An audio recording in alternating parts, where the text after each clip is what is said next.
Hey guys, so today we're going to make collards. I'm going to get them started. I'm going to use a nice big pot because they start out really big and then they get small.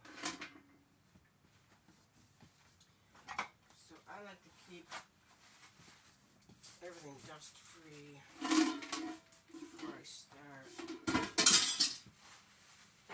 Just make sure your environment and your hair is up. Your home health aides. Want your hair up. You want gloves handy if you're going to be handling food. You don't want cross contamination, and it's easier to wash gloves on your hands than it is to subject your hands to all that washing at the same time. So I like to use a nice big pot, and I'm just going to turn this a little bit so you can just mainly see the main character, which will be the pot.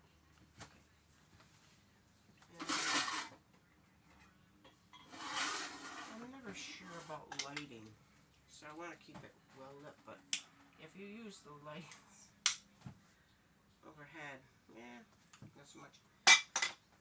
More glare that way.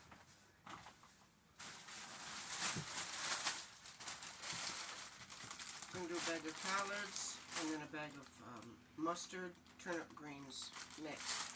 I'm going to get I've got a rack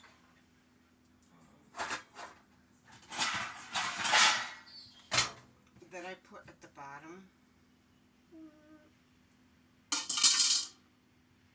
to elevate the leaves off of the bottom, because this is aluminum and it doesn't have that thick plate on the bottom like I like to use.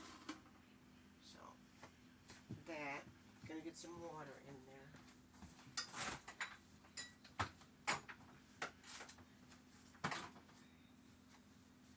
I never use water out of the faucet because they treat it.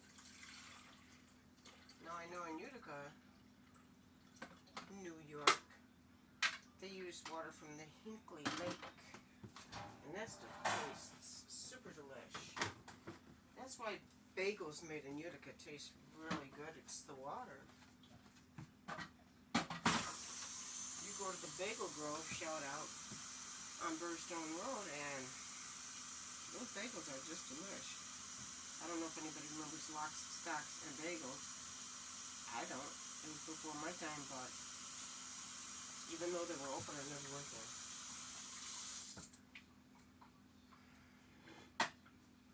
So, you don't need a whole lot of water.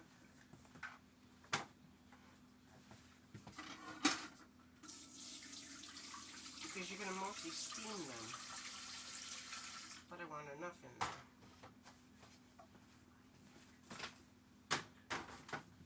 You're not going to believe this. I got this big old thing for like, I don't know, $1.99 at the Thrifty Shoppers. You know, they tease people for shopping at Thrifty Shoppers.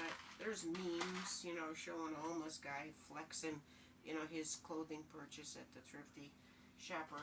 But let me tell you, I've gotten some really nice buys for my client. Now, I just buy it out of my own pocket because it's for me, for them. It makes my job easier. So, I'm going to I'm going to heavenly season it later. That's like using the two words, oh God, no, I can't find them. I'll find them. Efficient and efficacious. So I was being teased for using the word efficacious because they thought I meant something else that would call for the word efficient. But in fact, I did mean efficacious. We were talking about why do you call yourself cast iron Coco, and I was talking about how cast iron heats more efficaciously. And so the word efficiently could also be used if I meant I was talking about how efficient it was, but also how effective it was in dispersing the heat evenly. So I guess it would be efficiently efficacious. Regardless, whatever it was I was just talking about over here, same thing. So I'm just going to get the water steaming, and I am going to generously season the greens and whatnot afterwards. Maybe add some butter. I'm not going to talk too much on that. I'll wait till I'm doing it.